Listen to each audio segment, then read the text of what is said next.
a game that mixes card-based tactical turn-based combat and Marvel superheroes. At first glance, you might scoff at the idea, and unfortunately, many did, but I'm here to say that you'd be missing out on a great game if you do. Welcome everyone, StealthyShiroean here, and today I'm bringing you my review of Marvel Midnight Suns. For any Humble Choice subscribers, then you would have received this game in the January 2024 bundle. Firaxis developed Midnight Suns with 2K as their publisher, releasing the game in December 2022. When it released, it was met with generally favorable reviews from critics and players alike, but still met with underperforming sales due to the odd mashup of ideas. Well, I'm here to tell you why Firaxis' vision for the game actually works, and some of the things that don't really stick the landing. Without further ado, let's get to the review.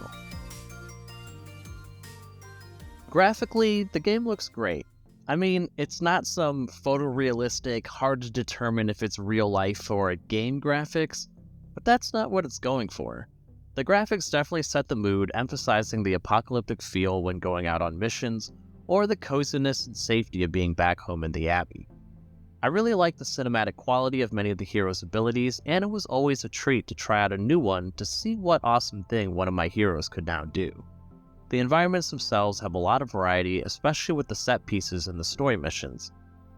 Obviously, if you play a lot of general missions, which you more than likely will, then the maps will start getting old because you would have played them several times, but everything is well made nonetheless.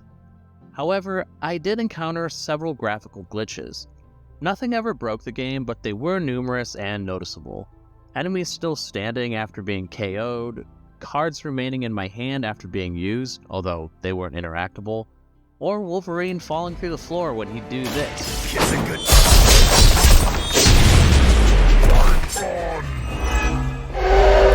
Now that was something. Various little things like that did break immersion, but again, nothing affected gameplay. Although it was a bit surprising to me since this is a AAA game. But I mean, with the state of AAA today, who am I kidding, really? Also, on that note, I noticed the final battle seemed poorly optimized.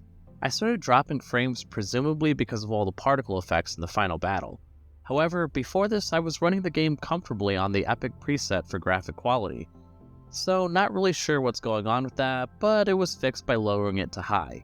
Again, nothing to worry about really. As far as the sound and music departments go, it was excellent. I really love the soundtrack because it helps sell me on the idea of a Marvel movie, but in game format. The tracks had appropriate highs and lows, highlighting epic wins and devastating defeats along the way in the story. Sound design was top-notch as many of the attacks all felt appropriately visceral. Say hi to Lilith for me.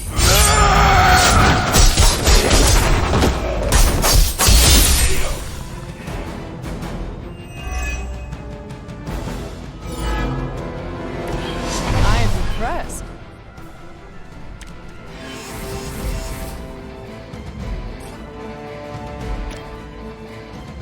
Let's do it!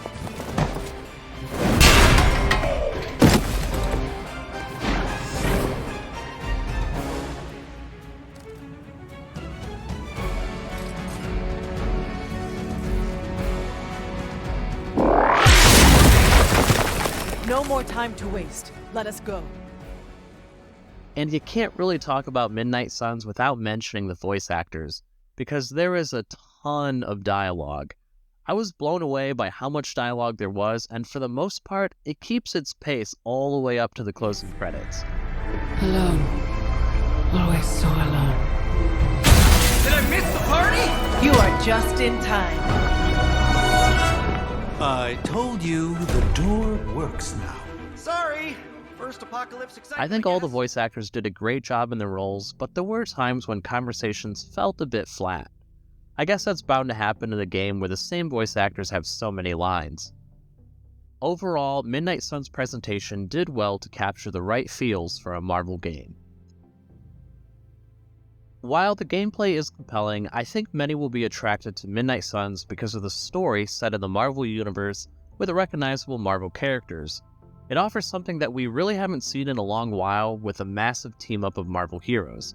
Most recently might be Crystal Dynamics' Avengers game, which you literally can't purchase anymore.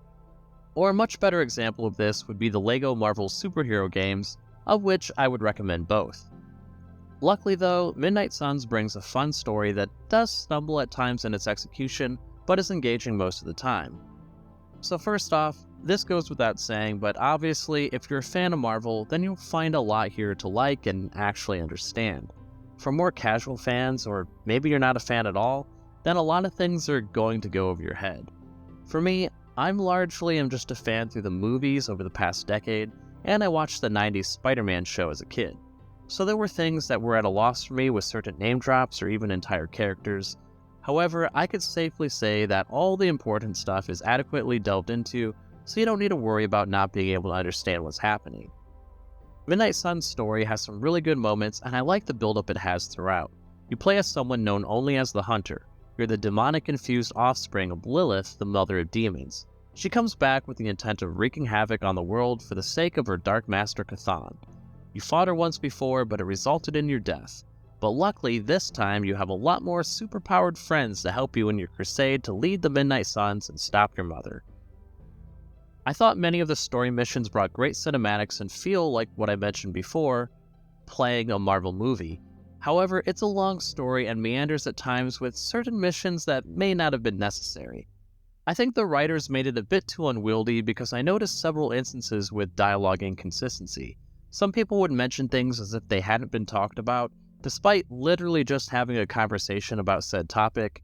One of the weirder examples of this is when Captain America was supposed to stay back at home base and communicate with you via the comms, but then you can still select him for a mission. And if present, he's still talking to you through the comms like if he's not there. The dialogue could also be cringy and seemingly pointless. Despite this, I actually liked most of it. There's plenty of banter and camaraderie between the heroes, with the jabs between Iron Man and Doctor Strange being my favorite. I fear we are all in grave danger. My offer still stands. I could fly the thing up and nuke it in orbit. Only way to be sure. Or we could open it, Tony, and perhaps use the mystical energies I sense inside to our advantage. Yeah, I heard a "we" in there. Green goopy gamma serums are one thing. I'm not opening boxes full of mummy curses. You don't have to. And there are specific events and missions as well that flesh out each character, giving everyone a little bit of the spotlight. And even the mundane dialogue between the heroes and the main character gives us a peek into their lives, not just as superheroes, but also as normal people.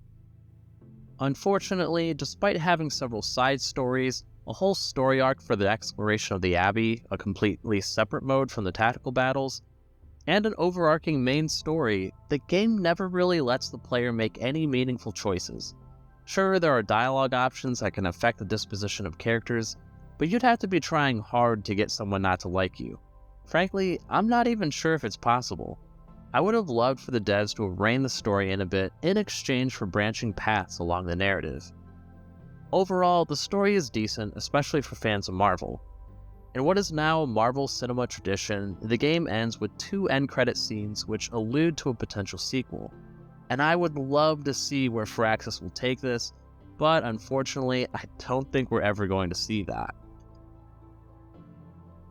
The gameplay is split up into 2 main parts, exploring the Abbey and the tactical combat. Starting with the least important and the game's weaker gameplay, in between missions the player can explore the Abbey and its grounds. The Abbey acts as the player's hub to prepare for future missions and uncover the mysteries of this pocket dimension. Preparation entails sparring with heroes for bonuses, tricking out each hero's deck, researching new tech for cards, crafting consumables, and of course, choosing the next mission. The exploration of these grounds allows players to find ingredients for craftables as well as discover secrets. These secrets usually involve an arcane key as a reward, which can be used on various chests scattered throughout the map that provide more cosmetic options for your heroes. In addition, there's a whole sub-story with Agatha, who is a ghost and a seemingly important character. In this, you find out things about the Abbey as well as your own character. However, everything here felt really disconnected from the going-ons of the main story.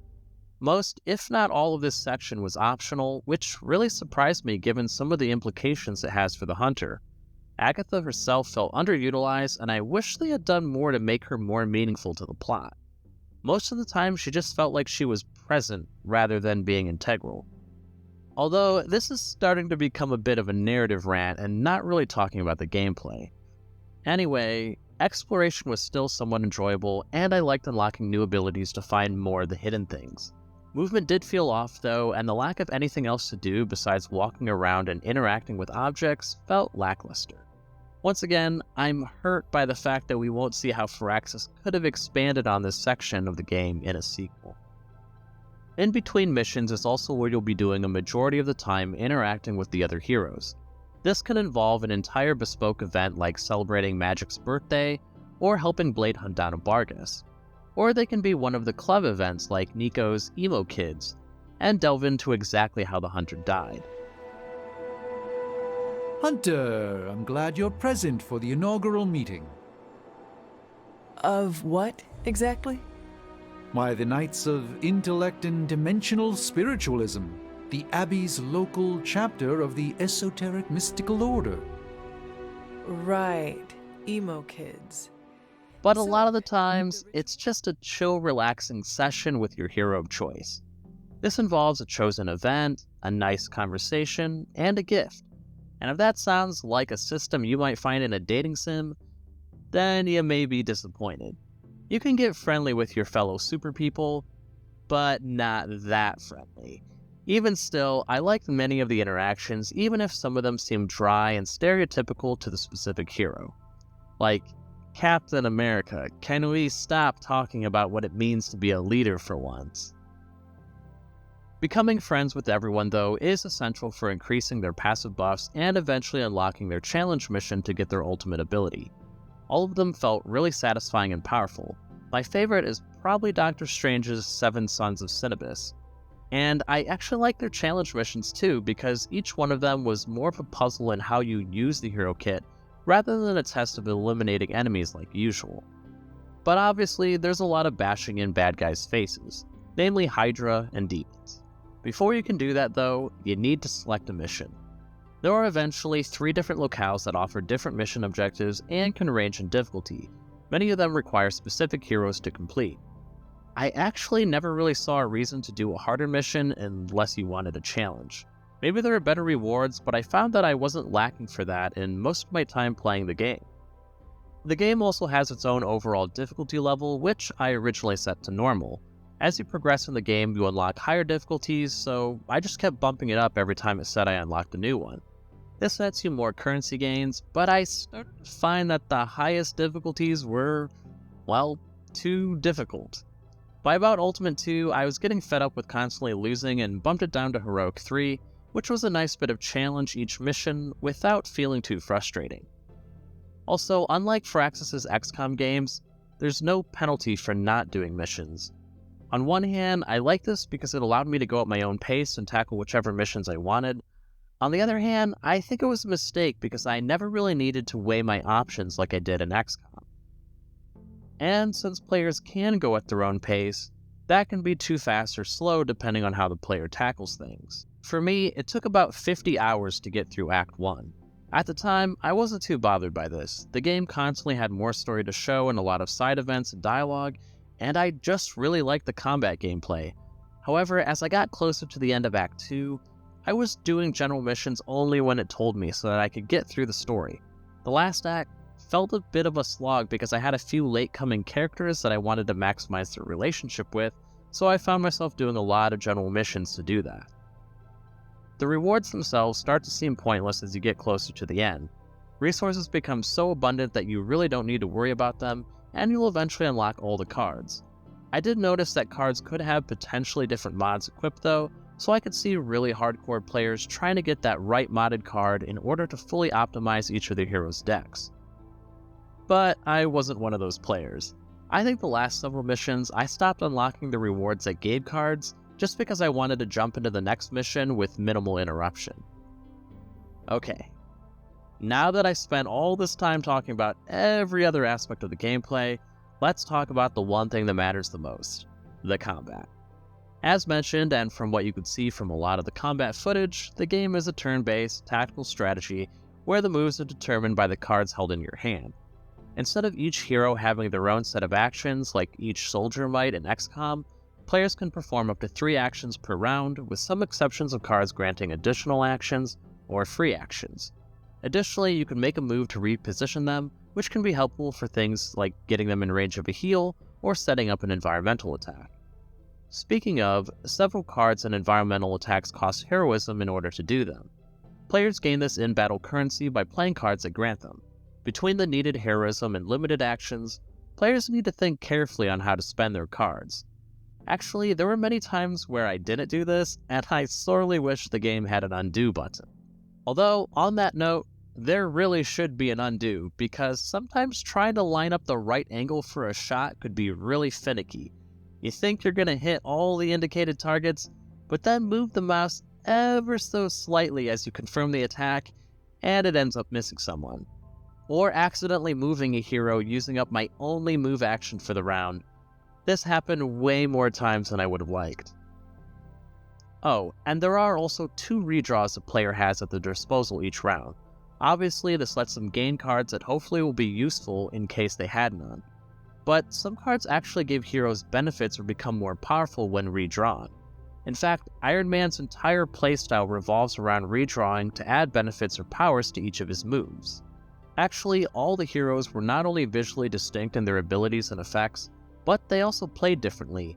Each of them can have a deck of 8 cards, which lets you slot various abilities to try and figure out the best way to play to their strengths.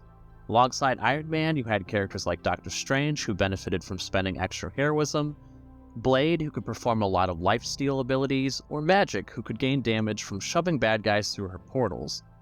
All of the heroes were well thought out, and the 8-card limitation did make it difficult at times, in a good way, to choose which of their abilities would get slotted.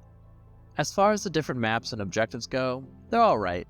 The objectives were varied enough, but you will see the same things pop up again and again, as that's just the nature of these things. Although I felt the maps were a bit small. There's plenty of environmental clutter your heroes can throw around and blow up, but it's all in this limited space, especially when compared to maps in XCOM. There's none of this hero fighting villain and then getting thrown through 3 buildings or something, which feels like a missed opportunity. Finally, this is nothing against the game, but really more like a personal request I would have liked to have seen. Even though I know this is falling on deaf ears. Anyway, I would have loved to see a feature like in John Wick Hex where when you finish the combat, you could play it back at the very end to see the action unfold in real time. The turn-based nature did make fights feel a bit odd since all the heroes and enemies stand around until an action is made, or stand around as actions are being made. Seeing it play out in real time wouldn't have remedied that completely, but it still would have been cool. And that brings us to the value and my final thoughts. But first, if you're enjoying the review or found it helpful, then please consider giving it a like, as that helps me out greatly with the YouTube algorithm gods. Marvel Midnight Suns runs for $59.99 USD, and I put about 110 hours into one playthrough. Obviously, with those kinds of numbers, well, it's worth it. Even if you paid full price for the game. However, as I said, I did spend a lot of time doing extra stuff, but even How Long to Beat puts it at just over 60 hours for the main quest and side content. There's a lot of game here, and that's a good thing for those who want it.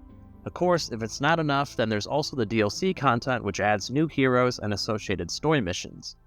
The tactical combat was a nice gamble on Firaxis' part, which, unfortunately, doesn't seem to have paid off for them in the end.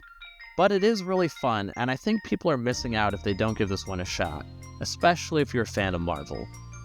Once again, I really wish we could see a sequel for this game.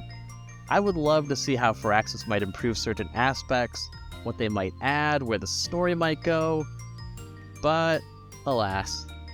I'll keep my fingers crossed, but I also won't hold my breath. If you played the game, then let me know your thoughts in the comments below, and if you haven't, then let me know if it sounds like something you'd be interested in, or if you have any other questions. I hope this video helped you in some small way, and if it did, then please consider leaving a like, comment, subscribe, or whatever it is you feel like doing. Thanks for watching, and have a nice day.